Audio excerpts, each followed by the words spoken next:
Jar করে দিয়ে প্রাণ বিসর্জন দিয়ে আল্লাহ তাআলার দরবারে বিকট শুকরিয়া আদায় করছি। আলহামদুলিল্লাহ হামদান কাসীরা তাইয়িবান মুবারাকান ফীহি। আলহামদুলিল্লাহ। হজের মাস চলমান। গত সপ্তাহেও আমরা হজের বিষয় সম্পর্কে আলোচনা করেছিলাম। গত সপ্তাহে আমরা হজ কার উপর ফরজ, কোন কোন কারণে হজ ফরজ হয় এবং হজ না করলে এর ক্ষতি কী এবং এ সংক্রান্ত হজ সংক্রান্ত কিছু মাসালা বর্ণনা করেছিলাম। যেহেতু হজের মাস চলমান, জিলকাদ মাস শুরু হয়ে গেছে, জিলকাদা শুরু হয়ে গেছে, অল্প কিছুদিনের মধ্যেই জিলহজ মাস শুরু হয়ে যাবে। তো জিলকদ, শাওয়াল এগুলো হচ্ছে হজের মাসের জন্য, হজের মূল দিন সমূহের জন্য প্রস্তুতিমূলক মাস।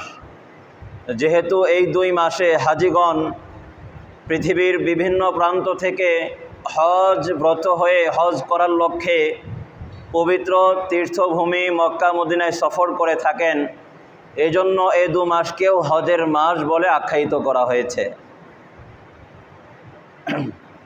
হজ মহান আল্লাহ তাআলার পক্ষ থেকে বান্দাদের জন্য অর্থগতভাবে এবং শারীরিকভাবে উভয়ের সমন্বয় গঠিত একটি ইবাদত। যেই ইবাদত করতে গেলে বান্দার অর্থের প্রয়োজন হয়, সম্পদের প্রয়োজন হয়, শারীরিক সুস্বাস্থ্যের প্রয়োজন হয়, মালের প্রয়োজন হয়, আবার শারীরিকভাবে কিছু কার্য সম্পাদন করারও প্রয়োজন হয়। সব কিছু মিলেই মহান আল্লাহ তাআলার পক্ষ থেকে বান্দার জন্য হজের বিধানকে, পবিত্র হজের বিধানকে ফরজ করা হয়েছে। এই হজ নিয়ে অনেক হাজিগণ পবিত্র কাবা চত্বরে গিয়ে সর্বপ্রথম কাবাকে তার চোখে দেখে অনেক কবিতা আবৃত্তি করেছেন। এই হজের মৌসুমেই অনেক সাহিত্যিকগণ কাবা চত্বরে গিয়ে নবীজির রওজা শরীফের পাশে গিয়ে অনেক সাহিত্য রচনা করেছেন। হজের মাস মুমিনদের দিলের হৃদয়ের স্পন্দন। হজের মাস মুমিনদের একটি আকাঙ্ক্ষার মাস, যে অপর ভাইয়ে যেতে পারে যদি আমি যেতে পারতাম। হজের মাস মুমিনদের দোয়া কবুলের মাস। হজের মাস মুমিনদের জন্য দোয়া করার মাস। হজের মাস মুমিনদের জন্য হাজিদের সাথে সাদৃশ্যতা অবলম্বন করার মাস। হজের মাস মহান আল্লাহ তাআলার কাছে বারবার কাবা চত্বরে যাওয়ার জন্য আকুতি মিনতি করার মাস। এজন্যই তো অনেক কবি ভাইয়েরা কবিতা রচনা করেছেন কাবা শরীফ নিয়ে। অনেক সাহিত্যিকরা মক্কা মদিনার ঐতিহাসিক তীর্থভূমি নিয়ে, ঐতিহাসিক প্রাণ কেন্দ্রসমূহ নিয়ে তারা সাহিত্য রচনা করেছেন। অনেক নাশিদ প্রেমিক নাশিদ রচনা করেছেন, গজল রচনা করেছেন। যেমনই কোনো এক কবি বলেছিলেন, হজের মাস আমরা পবিত্র কাবা থেকে অনেক দূরে আছি, ধনাঢ্য ভাইয়েরা হজ প্রান্তে চলে যায়, কাবা প্রান্তে চলে যায়, কিন্তু আমাদের অর্থ না থাকার কারণে আমরা যেতে পারি না। তিনি খুব সুন্দরই বলেছিলেন, দর্দে দিল কি নাত সুনাতে হে আশিকে কামিনা, সুন লো শাহে মদিনা দর্দে দিল কি, दर्दे दिल की नात सुनाते हैं आशिक़े कमीना, सुन लो शाहे मदीना दर्दे दिल की। हज के महीने जब जब आए दिल में आग जल जाए, हज के महीने जब जब आए दिल में आग जल जाए, बांग्ले से मुल्क मदीना, बांग्ले से मुल्क मदीना, दौर इतना क्यों है दर्द दिल की, दर्द दिल की नात सुनाते हैं आशिक़े कमीना, सुन लो शाहे मदीना दर्द दिल की।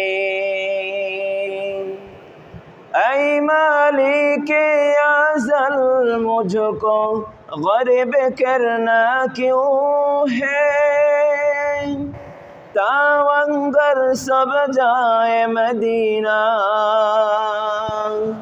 तावंगर सब जाए मदीना, हमको नहीं ले जाए दर्द दिल की, दर्द दिल की नात सुनाते हैं आशिक़े कमीना, सुन लो शाहे मदीना दर्द दिल की, दर्द दिल की नात सुनाते हैं आशिक़े कमीना, सुन लो शाहे मदीना दर्द दिल की।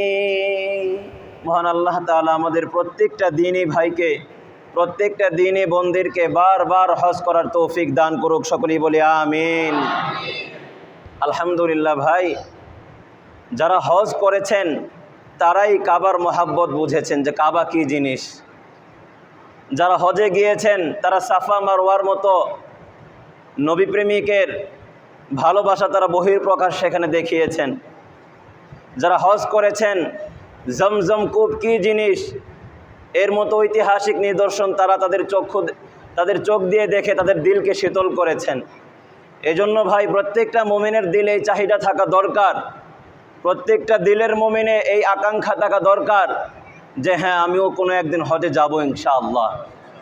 সবার দিলে দিলে এই নিয়ত থাকা দরকার যে হজের জন্য আমিও প্রস্তুতি নিচ্ছি ইনশাআল্লাহ। আল্লাহ যেদিন আমাকে তৌফিক দিয়েছেন, যেদিন আল্লাহ তাআলা আমাকে তৌফিক দিবেন, সেদিন আমি আল্লাহ তাআলার ডাকে সাড়া দেওয়ার জন্য স্বয়ং সশরীরে নিজে পরিবারস্থ সকলকে নিয়ে আমি কাবা চত্বরে যাব ইনশাআল্লাহ। এইভাবে নিয়ত করা এটা মুমিনদের জন্য দায়িত্ব এবং কর্তব্য। ইভেন আল্লাহ রাসূল বলেছেন, কোনো বান্দা হজের জন্য নিয়ত করেছেন অথবা হজের জন্য সফরে রওনা হয়েছেন, তিনি এখনও কাবা চত্বরে যাননি, নিয়ত করেছেন, টাকাও অর্থ সম্পত্তিও তিনি জোগাড় করেছেন, কিন্তু হজে যেতে পারেননি, কোনো ক্রমে তার মৃত্যু ঘটে গেছে, অসুস্থ হয়ে গেছে। আল্লাহ রাসূল বলেছেন নিয়ত করার কারণে, হজের জন্য সব সামানাত তৈরি করার কারণে, সব ধরনের সামানা জোগাড় করার কারণে হজ করলে যেই সওয়াব হয় এই বান্দার আমল নামায় একই পরিমাণ সওয়াব ফেরেশতারা লিখে দিয়ে থাকেন। সুবহানাল্লাহ। এজন্য ভাই মুমিন হিসেবে হজের ভালোবাসা দিলের মধ্যে লালন করা চাই। ঈমানদার হিসেবে, রাসূলের উম্মত হিসেবে হজের ভালোবাসা অন্তরের মধ্যে বদ্ধমূল করতে চাই। একজন খাঁটি মুমিন হিসেবে, রাসূলের উম্মত হিসেবে সব সময় হজের ভালোবাসা দিলের মধ্যে লালন পালন করা, দিলের মধ্যে আকাঙ্ক্ষা করা, এটা মুমিনের একটা পরিচয়। আল্লাহু আকবার। হজকে ঘিরে, এই কাবা ঘরকে ঘিরে রয়েছে অনেক ইতিহাস। কাবা ঘরের হজ কিভাবে ফরজ হয়েছে কম বেশি আমরা সবাই জানি।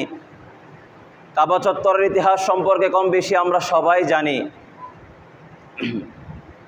তাফসীরের মধ্যে লেখা আছে, পৃথিবী সৃষ্টি হওয়ার মহান আল্লাহ তাআলা এই পৃথিবী বানানোর 2000 বছর পূর্বে কাবা ঘরকে নির্মাণ করেছেন। সুবহানাল্লাহ পড়েন।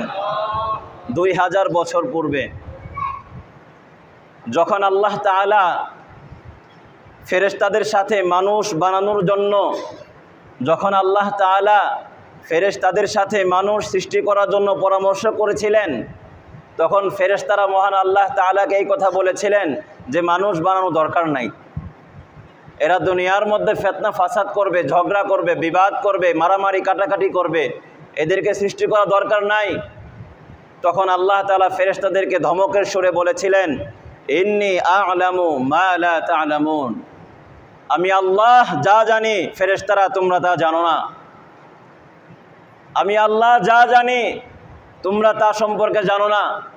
ফেরেশতারা তোমাদের গুনাহ করার শক্তি আমি দেই নাই, কিন্তু মানুষ আমি সৃষ্টি করব, এদের মধ্যে আমি গুনাহ করার শক্তি এবং ইবাদত করার শক্তি দিয়ে এদেরকে আমি সৃষ্টি করব। যে সকল বান্দারা আমাকে ভালোবেসে আমার ভয়ে, আমি রবের ভয়ে গুনাহকে পরিত্যাগ করে ইবাদত করবে, আমি তাদের জন্য জান্নাতকে বানিয়ে রেখেছি। সুবহানাল্লাহ। উইদ্দাত লিল মুত্তাকিন। এরপর ফেরেশতারা মহান আল্লাহ তাআলার এই ধমকে খেয়ে, মহান আল্লাহ তাআলার এই ক্রোধান্বিত দেখে, মহান আল্লাহ তাআলার এই রাগ দেখে ফেরেশতারা ক্ষমার জন্য, তওবা করার জন্য, ফেরেশতারা আল্লাহ তাআলার কাছ থেকে মাফ পাওয়ার জন্য আরশে আজিমের নিচে, আরশে আজিম বরাবর আল্লাহ তাআলার যে আরশ মহল্লা রয়েছেন, এই আরশ মহল্লার নিচে বাইতুল মামুর নামে একটি মসজিদ আছে, বাইতুল মামুর। এই বাইতুল মামুরের মধ্যে ফেরেশতারা রোনাজারি করে, কান্নাকাটি করে আল্লাহ তাআলার কাছ থেকে মাফ পাওয়ার জন্য বাইতুল মামুর এই মসজিদকে ঘিরে, এই মসজিদকে কেন্দ্র করে চতুর্দিকে তওয়াফ করতে লাগলেন। সুবহানাল্লাহ পড়েন। তখন আল্লাহ তাআলা ফেরেশতাদেরকে বললেন, ওগো আমার ফেরেশতারা, তোমাদের ভুলের কারণে তোমরা বাইতুল মামুর নামক মসজিদের চতুর্দিকে তোমরা তওয়াফ করে আমার কাছে তোমরা তওবা করলে, আমার কাছে তোমরা তোমাদের গুনাহের কথা আরজি করলে, পেশ করলে। বাইতুল মামুরের চতুর্পার্শ্বে তোমরা তোমাদের কৃত ভুলের কারণে তোমরা তোমাদের কৃত ভুল স্বীকার করে বাইতুল মামুরের চতুর্পাশে তওয়াফ করে প্রদক্ষিণ করে আমার কাছে তোমরা মাফ চাইলে। দুনিয়াতে আমি এমন একটি জাতি বানাবো, এমন মানবকুল সৃষ্টি করব, যারা যখন কোনো ভুল করবে, যারা যখন কোনো গুনাহ করবে, তাদের জন্য আমি এমন একটি ঘর নির্মাণ করব দুনিয়াতে। এই ঘরের চতুর্পার্শ্বে যখন তারা তওয়াফ করবে, এই ঘরের চতুর্পার্শ্বে যখন তারা কান্নাকাটি করে আমি রবের কাছে দোয়া করবে, মুনাজাত করবে, যখন তারা এই ঘরের চতুর্পার্শ্বে তওয়াফ করে, যখন তারা এই ঘরের চতুর্পাশে প্রদক্ষিণ করে আমি আল্লাহকে বলবে লাব্বাইক আল্লাহুম্মা লাব্বাইক, তখন আমি রব তাদের ডাকে সাড়া দিয়ে তাদের গুনাহের, তাদের জীবনে যত ধরনের গুনাহ ছিল সব ধরনের গুনাহ খাতাগুলোকে মাফ করে দিয়ে তাদের ঠিকানা আমি জান্নাত বানিয়ে দেব। সুবহানাল্লাহি ওয়া বিহামদিহি সুবহানাল্লাহিল আযীম। ভাই খেয়াল করতে হবে কাবা ঘরের ইতিহাস, যে ফেরেশতারা তো আল্লাহ তাআলার কাছে মাপ চেয়ে নিলেন, কিন্তু আমাদের যখন গুনাহ হয়ে যাবে তখন আমরা আল্লাহ তাআলার কাছে কিভাবে মাপ চাইবো? ভাই আল্লাহ তাআলা আমাদেরকে শিখায়ও দিলেন যে বান্দাদের গুনাহ হয়ে যাবে, তারা এই হজকে আমি তাদের উপর ফরজ করে দিলাম, এই কাবা ঘরের চতুর্পাশে তারা তওয়াফ করবে, আমি রবকে ডাকবে, আল্লাহকে ডাকবে, গুনাহের কথা স্বীকার করবে, আল্লাহ তাআলার সামনে হাজিরা দিবে, লাব্বাইক আল্লাহুম্মা লাব্বাইক, লাব্বাইক আল্লাহুম্মা লাব্বাইক। আল্লাহ আমি গুনাহগার বান্দা, আপনার কাছে আমি উপস্থিত হয়ে গেছি। আল্লাহ আমি আপনার কাছে উপস্থিত হয়ে গেছি। আল্লাহ আমি সব ধরনের গুনাহ নিয়ে আপনার কাছে উপস্থিত হয়েছি, আল্লাহ আপনি আমাকে মাফ করে দেন। এই কথা যখন বান্দা বলে, হাদিসের মধ্যে আসছে কাবা ঘর দেখার সাথে সাথে, নজর করার সাথে সাথে বান্দার জীবনের গুনাহ খাতাগুলোকে মাফ করে দেওয়া হয়। কাবার ইতিহাস। এজন্য ভাই কাবায় সফর করার জন্য, হজের সফর করার জন্য নিয়ত করে ফেলেন, টাকা জমানো শুরু করে দেন, হজের নিয়ত করে ফেলেন। অনেক অসহায় গরিব মানুষও হজে গিয়ে তারা হজ করছেন। আপনার চেয়ে অনেক নিম্ন মানের মানুষ, তাদের দিল বিশুদ্ধ হয়ে যাওয়ার কারণে তারা হজ সম্পাদন করেছেন। আল্লাহু আকবার। এজন্য ভাই হজ নিয়ে কোনো টাল বাহানা নয়, হজ নিয়ে কোনো গড়িমসি নয়। আল্লাহ রাসূল বলেছেন যখন তোমাদের ওপর হজ ফরজ হয়ে যাবে সাথে সাথেই তোমরা সেই বছরই হজ করে নিবা। কারণ পরবর্তী বছর তুমি বাঁচবা কিনা জানো না। আল্লাহ রাসূল বলেছেন, আবু দাউদ শরীফের হাদিস, পরবর্তী বছর তুমি বাঁচবা কিনা তুমি জানো না। এরপর পরবর্তী বছর তুমি বাঁচলেও শয়তান তোমার দিলের মধ্যে কুমন্ত্রণা সৃষ্টি করে দিবে, তোমাকে হজে যেতে দিবে না। এজন্য ভাই, যাদের উপর হজ ফরজ হয়েছে আমাদের আবশ্যক অতি দ্রুত হজ সম্পাদন করা ইনশাআল্লাহ। এরপর ভাই, মহান আল্লাহ তাআলার আদেশে ফেরেশতারা দুনিয়ার মধ্যবর্তী স্থান, যেটাকে দুনিয়ার নাভি বলা হয়, দুনিয়ার মধ্যবর্তী স্থানে আল্লাহ তাআলার পক্ষ থেকে আদেশপ্রাপ্ত হয়ে আল্লাহ তাআলার পক্ষ থেকে সেই মক্কাতুল মুকাররমা, যেটাকে বাক্কা বলা হতো, সেখানে কাবা ঘর নির্মাণ করেন। সুবহানাল্লাহ। এরপর কয়েক হাজার বছর অতিক্রম হয়ে যায়, মহান আল্লাহ তাআলা হযরতে আদম আলাইহিস সালাতু ওয়াস সালামকে সৃষ্টি করলেন। মহান আল্লাহ তাআলা মা হাওয়া আলাইহিস সালাতু ওয়াস সালামকে সৃষ্টি করলেন। আল্লাহ তাআলা হযরতে আদম আলাইহিস সালাতু ওয়াস সালামকে যখন জান্নাত থেকে দুনিয়াতে নামিয়ে দিয়েছিলেন, যখন আল্লাহ তাআলা হযরতে আদম আলাইহিস সালাতু ওয়াস সালামকে শ্রীলঙ্কার একটি পাহাড়ের চূড়ায়, একটি পর্বতমালায় তাকে নামিয়ে দিয়েছিলেন, এবং আমাদের সকলের মাতা হযরতে হাওয়া আলাইহিস সালাতু ওয়াস সালামকে যখন জেদ্দা নামক ভূমিতে মহান আল্লাহ তাআলা নামিয়ে দিয়েছিলেন, এ দুজন দুনিয়াতে আসার পর 350 বছর কান্নাকাটি করার পর, 350 বছর আল্লাহ তাআলার কাছে দোয়া করার পর, 350 বছর আল্লাহ তাআলার কাছে রুনাজারি করার পর আল্লাহ তাআলা মা হাওয়া আলাইহিস সালাতু ওয়াস সালামকে, বাবা আদম আলাইহিস সালাতু ওয়াস সালামকে মক্কায় আরাফাত নামক এই স্থানের মধ্যে মহান আল্লাহ তাআলা তাদেরকে একত্রিত করে দিয়েছিলেন। সুবহানাল্লাহ। ইতিহাস, আরাফাতের ময়দান, যেখানে বলা হয়েছে আরাফাতের ময়দান হিয়াল হজ, এটাই হজ। আরাফাতের ময়দানে অবস্থান করাই হজ, অর্থাৎ আরাফাতের ময়দানে অবস্থান করা এটা ফরজ। ফাইদা আফাযতুম মিন আরাফাত ফাযকুরুল্লাহ ইনদাল মাশআরিল হারাম। আরাফাতের ময়দানে অবস্থান করা এটা ফরজ। আরাফাতের ময়দান কোথা থেকে আসলো ভাই? এই যে আল্লাহ তাআলা হযরত আদম আলাইহিস সালাম এবং হাওয়া আলাইহিস সালামকে দুজনকে মিলিত করে দিয়েছিলেন, পরিচয় লাভ করে দিয়েছিলেন, দুজনকে আবার একত্রিত করে দিয়েছিলেন এই আরাফার ময়দানে। আরাফা শব্দের অর্থ হচ্ছে পরিচয় লাভ করা। দুজনকে নতুনভাবে এই ময়দানের মধ্যে মহান আল্লাহ তাআলা পরিচয় ঘটিয়েছিলেন, পরিচয় লাভ করে দিয়েছিলেন। এই জন্য এই ময়দানকে আরাফাতের ময়দান বলা হয়। সুবহানাল্লাহি বিহামদিহি। এবং হযরত আদম আলাইহিস সালাতু ওয়াস সালাম আল্লাহ তাআলার দরবারে, হযরত আদম আলাইহিস সালাম আল্লাহ তাআলার দরবারে যখন বারবার দোয়া করছিলেন, রব্বানা যালামনা আনফুসানা ওয়া ইন লাম তাগফির লানা, যখন আদম আলাইহিস সালাতু ওয়াস সালাম আল্লাহ তাআলার কাছে বারবার রোনাজারি করছিলেন, বারবার কান্নাকাটি করছিলেন, মা হাওয়া আলাইহিস সালাতু ওয়াস সালাম বারবার আল্লাহ তাআলার কাছে দোয়া করছিলেন, বারবার আল্লাহ তাআলার কাছে নিজের কৃত ভুল হয়ে যাওয়ার ব্যাপারে আল্লাহ তাআলার কাছে মাপ চেয়েছিলেন, আল্লাহ তাআলার কাছে নিজের গুনাহের কথা, নিজের ভুলের কথা স্বীকার করছিলেন।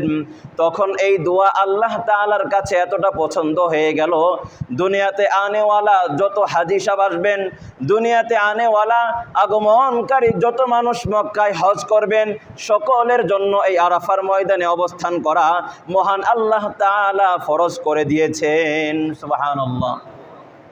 দেখেন ভাই, দোয়া কি জিনিস।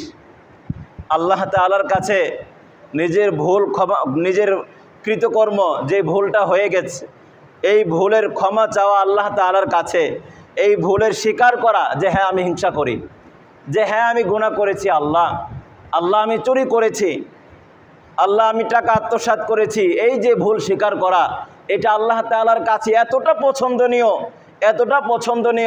আল্লাহ কোরআনে বলেছেন যে বান্দা এটা স্বীকার করার কারণে, ভাই খেয়াল করেন, বান্দা তার গুনাহের কথা স্বীকার করার কারণে তার গুনাহকে সওয়াবে আমলে পরিণত করে দিয়ে তার গুনাহকে আল্লাহ মাফ করে দেন। সুবহানাল্লাহ।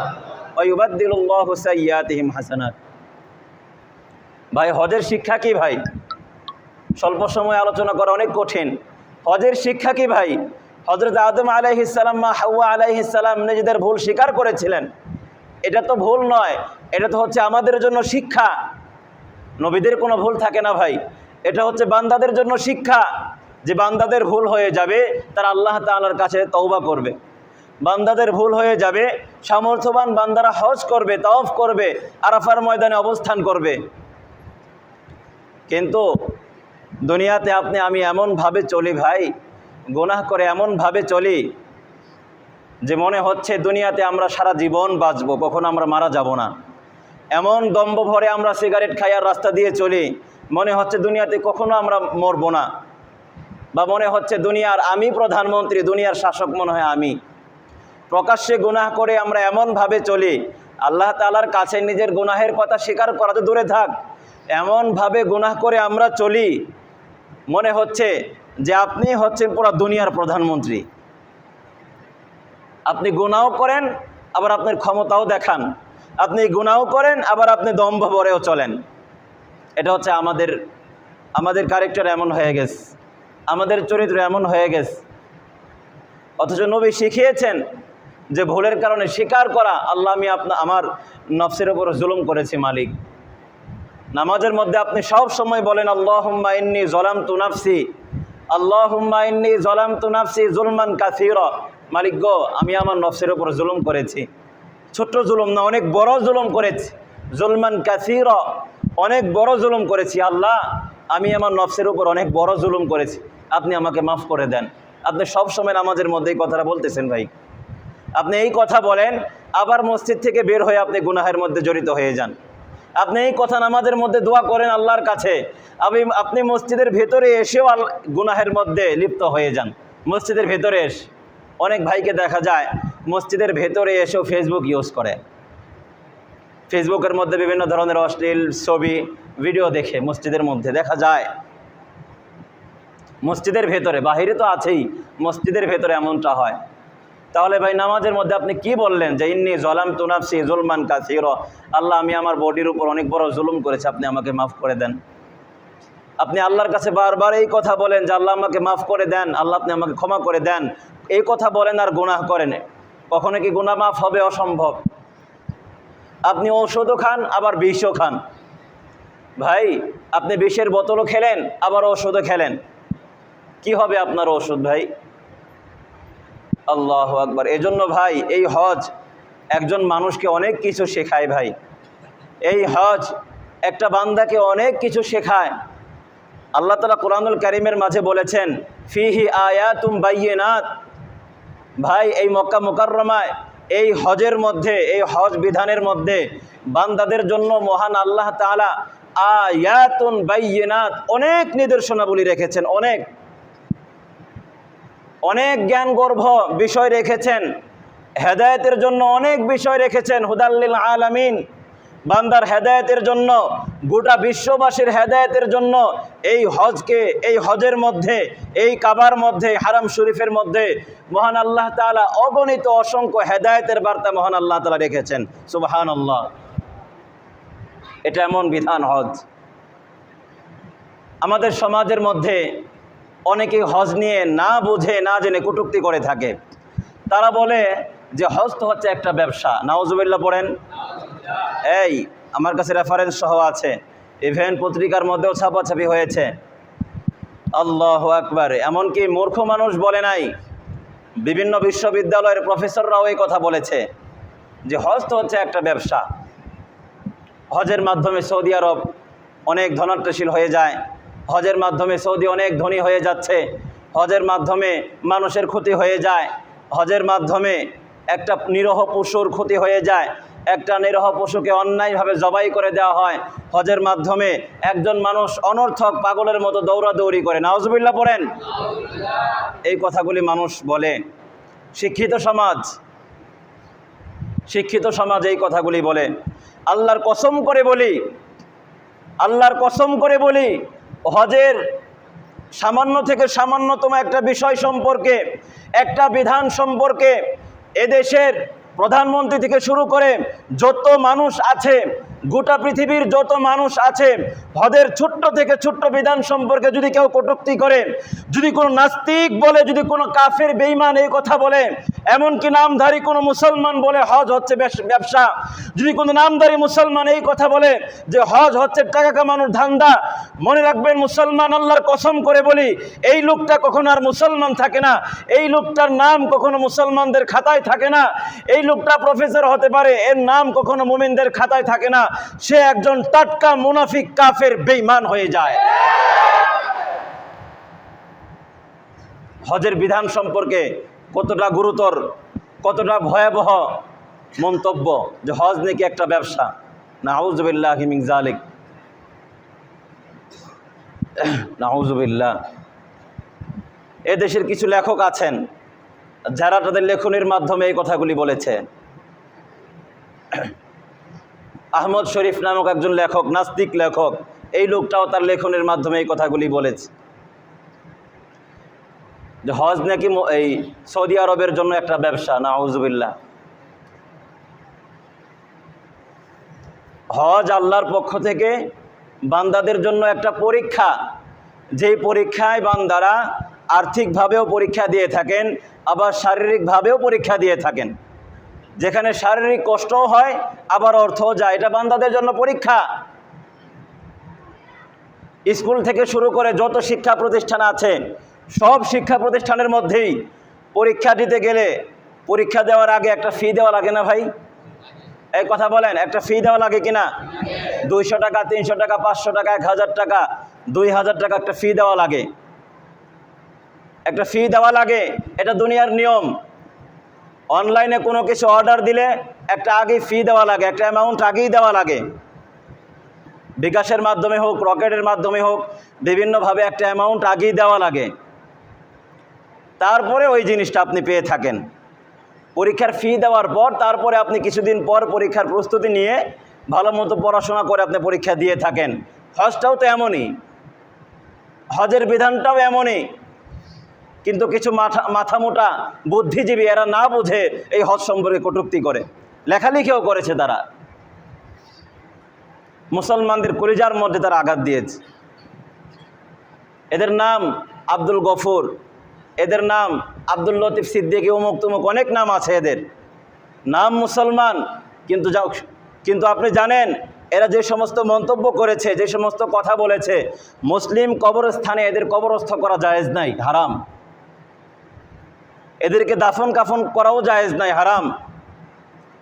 এদের জানাজা পড়াও জায়েজ নাই, হারাম। যারা ফরজ বিধান সম্পর্কে এমন নেককারজনক কটূক্তি করেছে। আল্লাহু আকবার। এরপর মানুষ হজের মাধ্যমে মানুষের টাকা যায়, মানুষের শারীরিক কষ্ট যায়, মানুষ পরীক্ষার মধ্যে লিপ্ত হয়। এই পরীক্ষা দেওয়ার পর পরীক্ষার ফলাফল হচ্ছে আল হাজ্জুল মাবরুর লাইসা লাহু জাযাউন ইল্লাল জান্নাহ। এই পরীক্ষার ফলাফল হচ্ছে, আল্লাহ রাসূল বলেছেন, বুখারী মুসলিমের হাদিস, এই পরীক্ষার ফলাফল হচ্ছে সরাসরি জান্নাত। সুবহানাল্লাহ। দ্বিতীয় কোনো প্রতিদান নাই, লা জাযাউন সানিয়া, দ্বিতীয় কোনো প্রতিদান নাই, এর প্রতিদান একটাই, তা হচ্ছে জান্নাত। সুবহানাল্লাহ। মুমিন তো ভাই জান্নাতে বিশ্বাসী, মুমিন তো ভাই আখিরাতে বিশ্বাসী।